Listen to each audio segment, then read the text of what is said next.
All I'm asking is that you review the footage. Look at the videos. In the Commission's official rule book, number 243, Section B, Article 3, Paragraph 2, it clearly states that a tag team member must hold a rope in order for a tag to be legal. In this case, all the American girls, they didn't do that. So they haven't won this championship legitimately.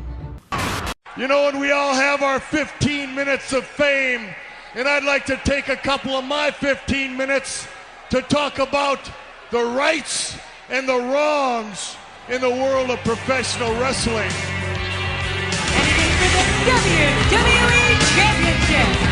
This match is for the ECW World Heavyweight Championship. For the World Heavyweight Championship. The match and new NWA Heavyweight Champion. We appreciate you guys coming out and taking your time to support women's wrestling in America. This match is for the AWA World Heavyweight Wrestling Championship. It is time for your next WoW Superheroes Review.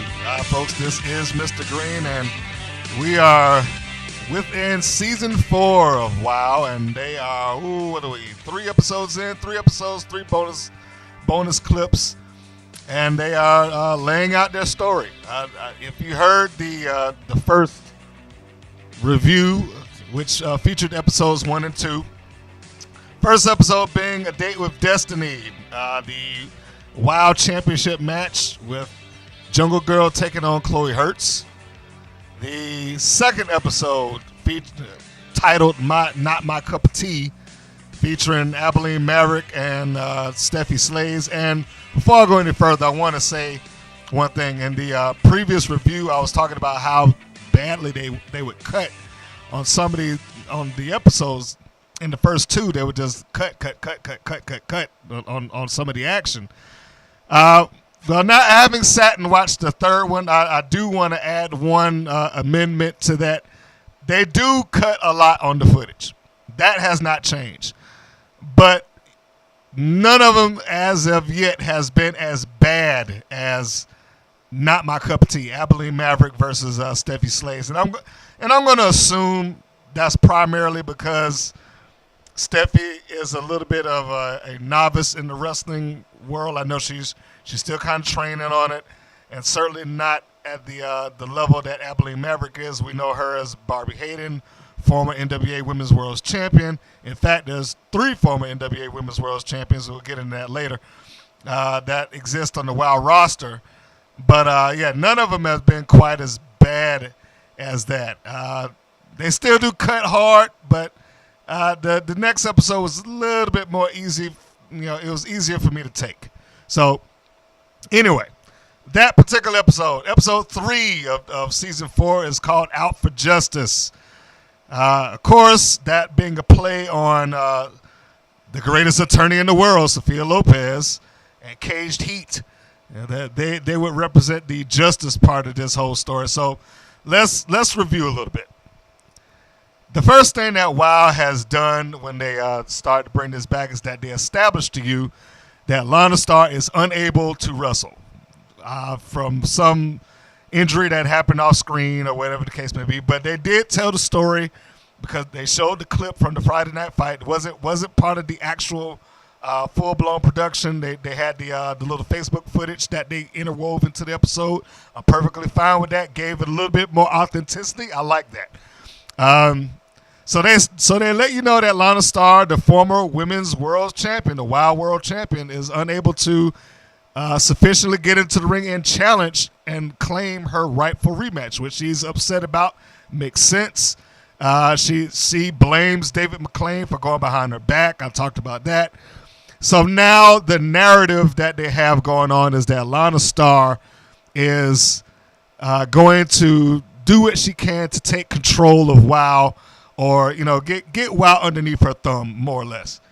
Which also, that's a big thumbs up for me, because before it was, if you have watched WoW back in its original its original version back in 2001, Then you know Lana Starr was the lead heel, and she also was doing the same, essentially the same, not storyline, but the same motivation. Where I'm going to take over the show. It's the Lana Starr show. Blah blah blah. Well, at least now there is sufficient motivation. You can at least look at the Lana Starr character and say, all right, I might not agree with her trying to take over the program or trying to cause David McClain pain, blues, and agony, but I understand the motivation as to why she's going to do it. So I'm good with that. So now we move on into the actual episode and the bonus clips. The bonus clip, first one being is Sophia Lopez going to what they have called they used to call it the championship committee, back in the day. But I think that the board of directors is what they called it here, the World Women's Alliance or something like that. Like they had her walk into this room. They had 3 people who cannot see sitting at the table, where she's kind of pitching her reasoning behind why that last championship match wasn't fair and it was illegal. They won it under legal grounds. They didn't tag in and out because the rule book says that you have to hold the ropes in order to, for it to be constituted as a legal tag. The All-American girls didn't do that. Therefore, they couldn't have possibly won the championship. So that's okay. What I did not understand in that was the clear story behind the illegal tagging in and out with the All-American girls is that they used every other body part that they had to tag in and out. Like Amber would tag Santana's ankle, or she would tag her butt, or, whatever the case may be. Now, I've seen where the wrestlers slap each other on the back, or, for the blind tag, or hand off with hand to hand or something like that. Not holding the rope seemed kind of a weak argument to me. I think I would have aimed for, using the foot, the lower extremities or something like that doesn't constitute a legal tag. I think I would have aimed for that. Now this is just me, because the rope thing, nobody holds the ropes. I think I could probably go back on any given tag team episode that they have right now, and like how many tag teams there have actually held the ropes when it was time to get in and out of the ring? I don't know. It didn't seem like a strong argument to me, but it's the argument nonetheless. So you have Sophia Lopez, who essentially is the top heel manager of WOW, who has orchestrated that the championships now have been vacated. The next bonus clip is the All-American girls having a discussion with David McClain, and they kind of cut in on this one. I think it's probably a longer segment. They could have done better to have it a little bit more fleshed out, but essentially it was Amber O'Neal upset that we have to actually go back into the ring and re-win the tag team championships, which is fair. That makes sense. Santana Garrett wasn't quite as upset as Amber O'Neal.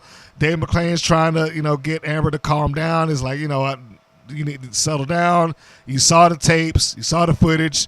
The tags weren't legal. It passed. The board said that the titles are vacant, and of course Amber's not hearing it. She's like, I know you're not telling me to calm down and all this stuff like that. So that sets up the tag team match, which again, all credit to WOW. That in the few episodes that I've seen thus far, I think they've done a fine job in reworking the course of what WOW is. And even though the next match that we're talking about here features essentially 2 actresses against 2 pro wrestlers, it was fine. I didn't have a big issue with it for what it was, but it was about the tag team championships. They start off the episode showing some flashback footage of the All-American girls winning the belts, and the rematch that Cage Heat had where they lost by disqualification. And then, of course, they go into the whole stint about, did they win it legally, this, that, and the other, and how Sophia Lopez, the greatest attorney in the world, has has gotten the championships up, essentially vacated. So now David McLean announces this tag team tournament. We're going to have a tag team tournament to crown the new champions of the world. Although, even though they did that, they never stated one single other team that is supposed to participate in the tag team tournament. And I kind of question that, because how many teams do they actually have? I talked about this in the last review. There are a lot of girls who were in WoW's Season 2 and Season 3, because bear in mind, those things were taped in 2012. And a lot of them have just gone back to their everyday lives or their other jobs, or picked up new acting gigs, or whatever the case may be. So the other teams that they had kind of floating around is Tropical Storm. The Bully Busters are still there.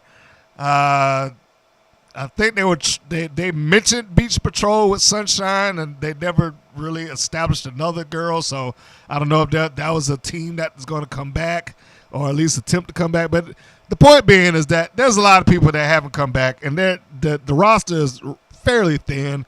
So I'm wondering, I was like, where is this tournament coming from? Is it just a 4-team tournament? Is it supposed to be 6? They haven't shown any brackets or named any names, none of that, which is odd for me, but I guess you do what you gotta. So we have them come out, and they had the match. Santana Garrett, Amber O'Neal, as we all know, the clear experience of this team, but I'm going to give credit where credit is due here, because I walked into this fully expecting Cage Heat to do what they did the last time I reviewed that match. And the last time I reviewed that match, it was essentially Loca kind of carrying the bulk of the load, and dealt a lot of pain, kind of sitting outside, come in every once in a while, so on and so forth. But it looks as though that they've at least made the effort to try to make Cage Heat look like a tag team. Like, okay, I can only imagine somebody went back there and worked with them, or said, okay, why don't you try some of these? This is what you can do, and when you get in the corners, and so on and so forth. Because I don't imagine that they would have done that on their own, but they did get it across, and they managed to look like they actually had some sort of tag team continuity. The other thing is that Cage Heat changed up their look a little bit, slightly. You know, before they was out there in the state jumpsuits, the bright orange jumpsuits, you know, Department of Corrections outfits, and it was the full-fledged gear in their original incarnation. Now they still have them, but the difference now is that it doesn't look like we're trying to pass these girls off to you like they legitimately just got out of jail yesterday, or that there's some sort of, even though they say this, there's some sort of work release program that allows them to come wrestle on the weekends or whatever the case may be. Even though they say that, you look at them and it's like, all right, their jumpsuits have now been cut down to where they're almost like hot pants. They're not tight, but they're cut up to, like the thigh. So they're showing a lot. They're showing leg this time, all right? And the material isn't that worker material that you get in the average DLC outfit like they wore before. It almost looks shiny, satiny type material. On the back of the shirts, I shouldn't say shirts, on the back of the jumpsuit says "not guilty," and it's got their name embroidered on the front. And now they're wearing wrestling boots, and you can see the wrestling boots. Everything about them now looks and says wrestler. And that this is just the outfits that we wear to come to the ring. I like it. I like it a lot. It in the direction that WoW is going in right now, it suits so much better that they aren't trying to play up this cartoon role of, these girls just committed armed robbery, but we're going to let them come out and wrestle, or whatever the case may be. So it fits. It fits. Even though they're still kind of, Cage Heat may be the last lingering thread of that cartoon universe that WoW existed in, but they have adjusted enough to make it feel like they fit. The one thing I was kind of concerned with Cage Heat is that they would be somewhat like Alicia Fox is on Raw today. Like, for all intents and purposes, Alicia Fox no longer fits in that roster. And I know I'm getting into Raw, but just bear with me. For all intents and purposes, Alicia Fox just does not fit in there anymore. She was hired for the WWE at a point in time where the mandate was, you look good, so we can hire you now, we can train you how to wrestle later. And it doesn't matter if you're any good at it or not, because the match is only going to be like 2 or 3 minutes long. But in today's version of WWE with their women's roster, them giving it a little bit more importance and time and the effort of making them look good and them having strong matches, main eventing more often and stuff like that, you got to be able to hold your weight in the ring. You can't just go out there and phone it in no more. Or I can't be half-assing it, basically. I got to be good. And Alicia Fox doesn't seem to fit in that. I was concerned that Cage Heat was going to fall into that category where they're just not going to fit. Everybody else around WoW has seemingly come down to being an actual wrestler, people that have indie wrestling experience or wrestled regularly over the last couple of years. These girls, we all know, their wrestling experience basically extends to WoW, and that's pretty much it. They wrestled in 2001. They might have had 10 matches back then, and then they came back in 2012 and did it again, and they might have had another 4 or 5. And, so in over a 12-year span, they legitimately have less than, I think, easily 25 matches. So, it was a big concern for me for that. But maybe part of what made this work, and by no means, this was not a great match, but it was a good match for WoW. And I don't think you can put that up against the matches that happen at WSU and Shimmer and Shine and stuff like that with the girls, where they train day and night and wrestling is all they do. They sleep, eat, and breathe that stuff. Of course you can't put that up against them, but just based on the WoW wrestling environment, they did fine. Cage Heat dealt a lot of pain. Loca, of course, personality is their primary function. They did rather fine in that. So we get into the match. Cage Heat comes out. Sophia Lopez comes out.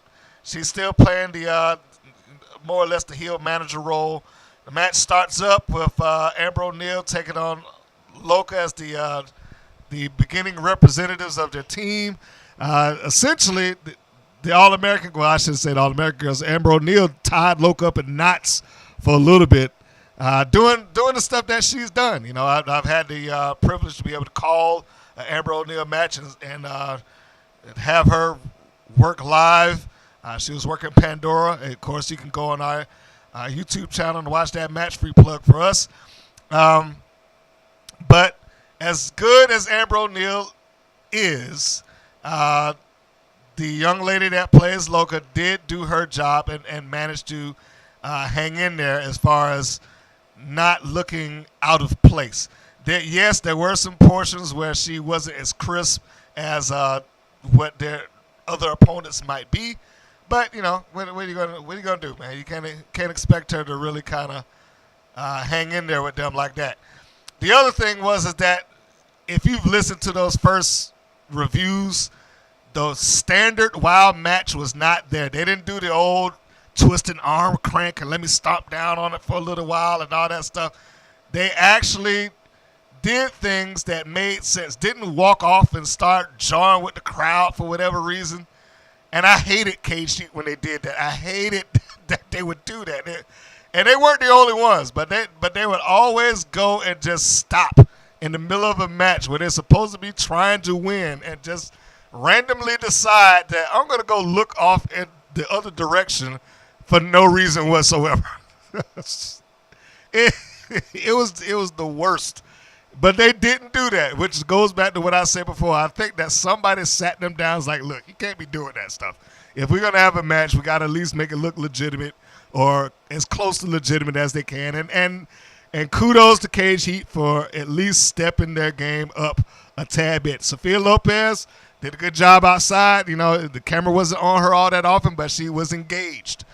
You know, that was one of the real big complaints I had before is that the WoW girls, the ones that was specifically trained by WoW, I should say, at times didn't seem very engaged, as I just talked about. You know, they would just randomly do stuff like, all right, let me go talk to this guy in the front row, even though I can clearly see my opponent deciding to go over there and make the tag. I'm just going to do this. But they didn't do that. Cage Heat surprisingly got a point in the match where they gained control. They gained it over Amber O'Neal, so they got the heat on her. And they started beating her up, you know, over in the corner, doing the in and out, the rotating tags, the choking her out, all the heel stuff that Cage Heat should have did. Even though there is one minor complaint that I'm gonna toss out on Cage Heat, and that complaint is this: Cage Heat is an original team for WoW, and I get that. So they're gonna get a lot more clout than I guess anybody else. In fact, as I stated earlier, they may be the last lingering thread of what the original WoW was outside of Jungle Girl. And so, you know, you can imagine that those girls are going to, you know, that we have to keep Cage Heat as a top tier act for all intents and purposes. But it's almost like Cage Heat doesn't know if they want to be babyface or if they want to be heel. And it's almost as if the commentators don't know if they want to talk about them, if they're babyface or if they want to be heel. They come out with Sophia Lopez, who clearly is the top heel manager, the only heel manager. And they have, you know, essentially screwed the quote babyface team, the All-American girls, out of the championships and forced them into a rematch. Those are heel tactics. But yet they come to the ring, and while they're standing the aisleway, I mean, you can see outside that they're high-fiving fans. Then they come in and they do their shtick, like what time, you know, anybody got a watch on? You know, what time is it's hard time, blah, blah, blah, blah. Which gets, you know, more or less a babyface pop. And, you know, they play up as babyfaces. And the commentators like, they're one of the most popular teams that WoW's ever seen. But then they get into the match and then they start cheating. So I don't know if they have a strict designation as to what Cage Heat is supposed to be.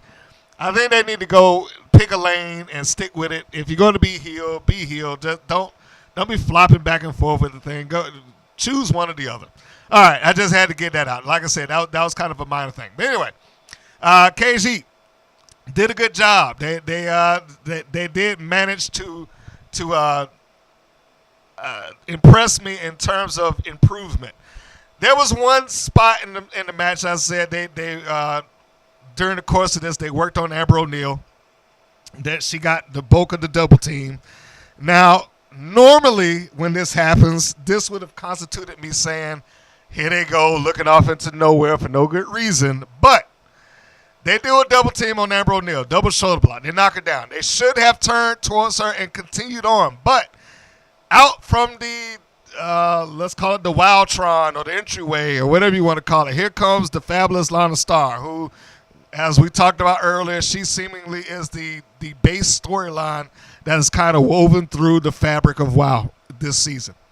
So she goes strolling out through the front way and briefly gets a distraction to the heel team. They, you know, when they knock Amber O'Neal down, they see I don't want to say they see Amber O'Neal. They see Lana Starr. Amber makes the tag. So, you know, it in that regard, I mean, and they may not have meant to play it that way, but in that regard, it seemingly makes sense that, okay, we were off our game for a second because somebody else came out here and caused us to lose our concentration. So Amber gets over to the corner. She makes the tag. Santana Garrett, her partner, comes in, and now she's cleaning house.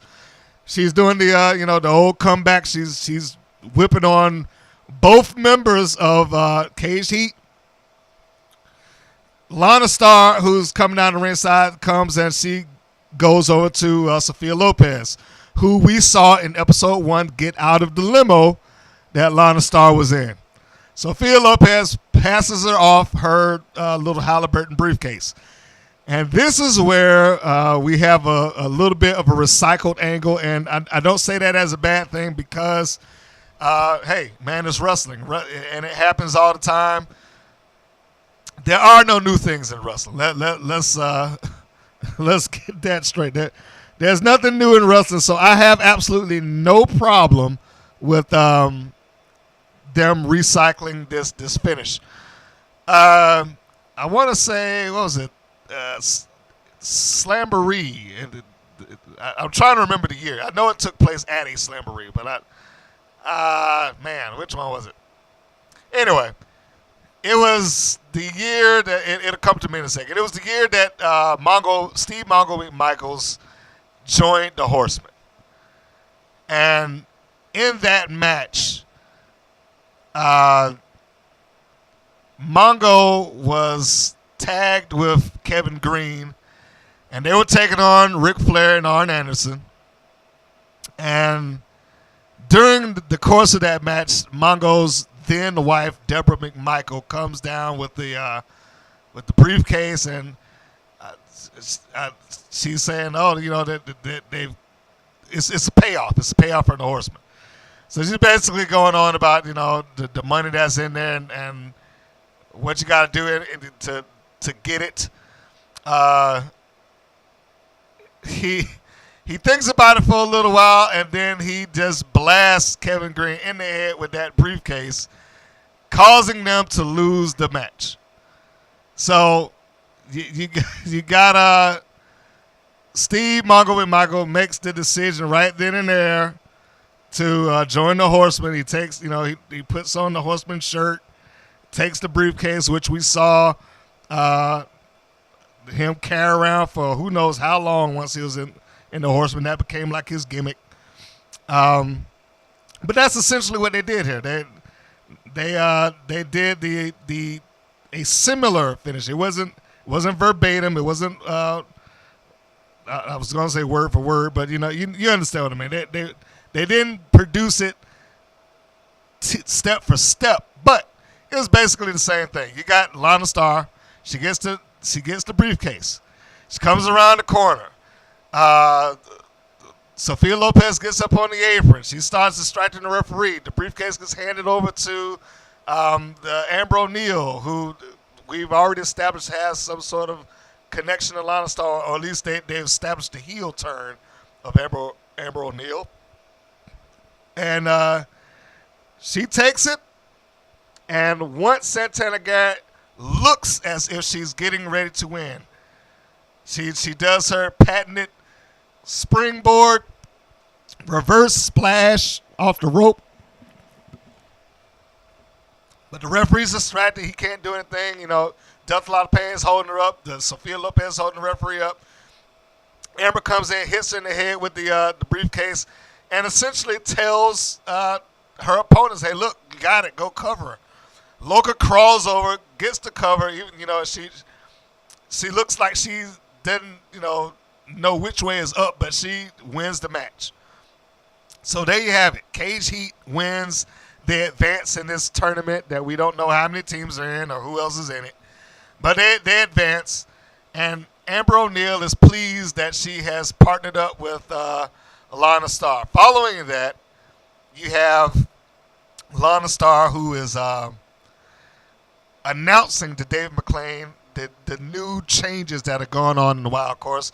Cage Heat's holding their arms up in victory and all that good stuff, and they get to leave. They do a little bit of backstage interview, which I thought added a nice touch to it. I said before, all of this looks like a great indie show, like a really high-dollar indie show with them being at the Belasco Theater and the lights and the rich colors and all that stuff like that. I mean, on camera, it looks great.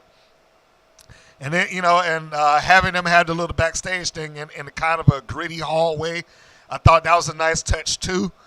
I mean, everything about the show that they are doing so far, with the exception of the cutting, I'm not necessarily a fan of the editing, but other than that, I mean, it looks like a really polished product.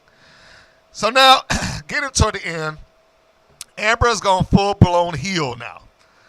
And she's in there, and she's with Lana Starr, and Lana's telling Dave McClain, I told you that I had a plan in place and that this was going to happen and that this is going to be the Lana Starr show. This is the first step. It felt more like an actual wrestling heel angle than most things that they've done in the past. I mean, it felt like they were getting ready to form a faction, if anything. And I thought that was a nice touch that they started doing all of that.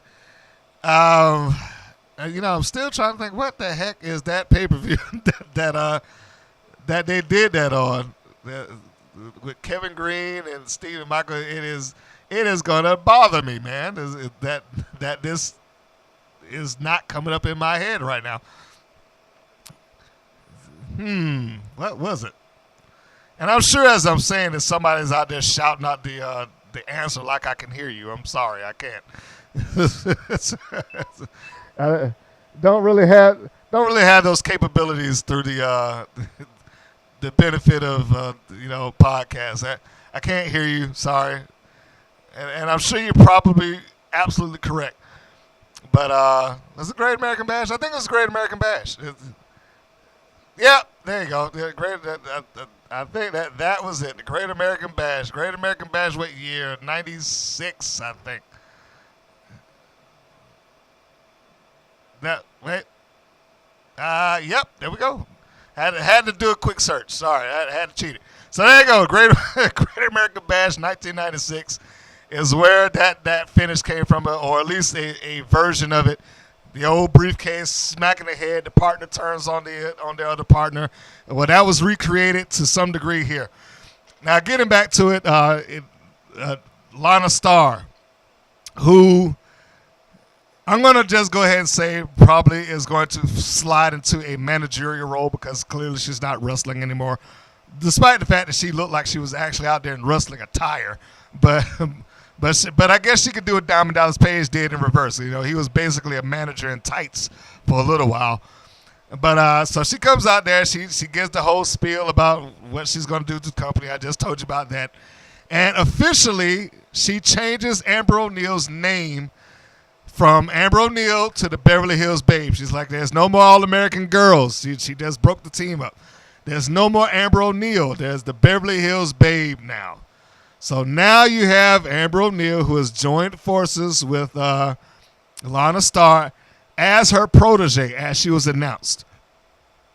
So in the storyline, we have Amber O'Neil, who has given up the possibility of winning the tag team championships back for joining forces with Lana Starr, the fabulous Lana Starr, and whatever her new faction is going to be, if she does have a faction.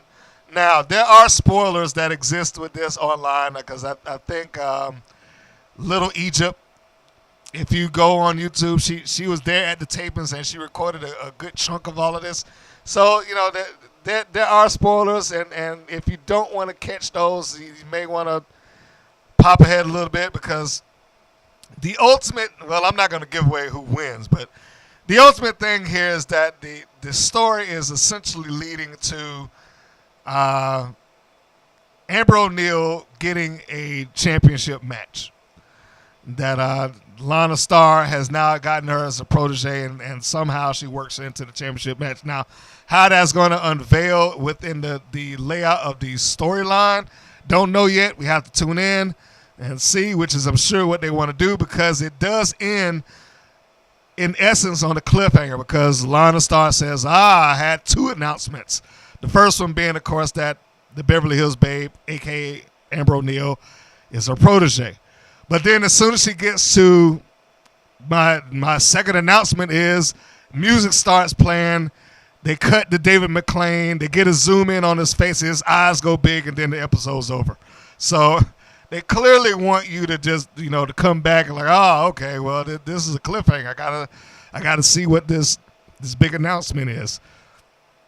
And I don't know why they're releasing them this way, but they're not even going to go a full week with the next episode. The next episode will release in 2 days. So there you have it. You won't even have to wait long if you watched it at all.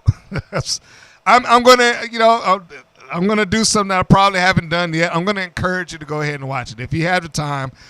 Just pop on to WOWE.com and watch the episode. It's a real easy episode to watch. Probably less than 20 minutes. Which is another thing. Let's give WOW credit for this. One of the biggest criticisms that I had for them in season 1 not season 1, season 2 and 3 was that the episodes the matches, not the episode, the matches were so short. I mean, you would literally have a match that would go maybe 2 or 3 minutes long. And I know a lot of that was just to cover up the weak points of some of the girls who couldn't go. But man, I mean, that gets annoying after a while. It's an all-girl product. What are you trimming down the matches for? But they would have to trim them down just to make the match seem reasonable. But they managed to squeeze about a good 10 minutes or so out of them here, and I think that's perfectly fine. Cage Heat did better than what I would have ever expected them to do. The storyline is seemingly consistently unfolding. You got your first major heel turn, and then you got your setup for what is supposed to be the main event. So yeah, it's a lot of reasonable and good stuff going on there. You got to give credit where credit is due with the WOW. So thumbs up from me. Go catch it if you can. So that's it. That is the review of the latest episode of WOW Out for Justice, episode 3, season 4. And if you are a fan of Cage Heat, which I know some of you are, because I got some people defending Cage Heat when I talked about them in the first episode with me saying that they weren't really a good wrestling team, and they're not. Let's be honest here. They're not a good wrestling team. They're a good act, and they've done better. This video right here. If there's anything that would make me change my mind about them not being a good wrestling team, it would be this. They still got a ways to go. They got a ways to go, and it's only a matter of how much dedication are they going to put behind being the wrestling team that they can be, because the way that WOW's going right now, they can't just rely on being a good act anymore. They got to be able to do it bell to bell. They got to be able to produce inside of the ring. So there we have it, and I hope for their sake and for WOW's sake that they are able to produce and that they are able to do it inside the ring. My prediction is that they're probably going to meet the Bully Busters in the finals. Now, how the Bully Busters get there and whatever the case may be, I don't know. But that's just my guess because, really, what other team is there? But we will find out, and we will find out together as the episodes unfold. So that is it, folks. Thank you for tuning in to this podcast, and be sure to catch other podcasts and interviews as I am able to acquire them. And again, great matches. I gave a free plug for a while, but now a free plug for the WPN and all the matches that we have there. There is no shortage of girls that can go on our channel. That is for damn sure. So if you want to catch them, make sure you tune in to Women's Pro Wrestling Network on YouTube.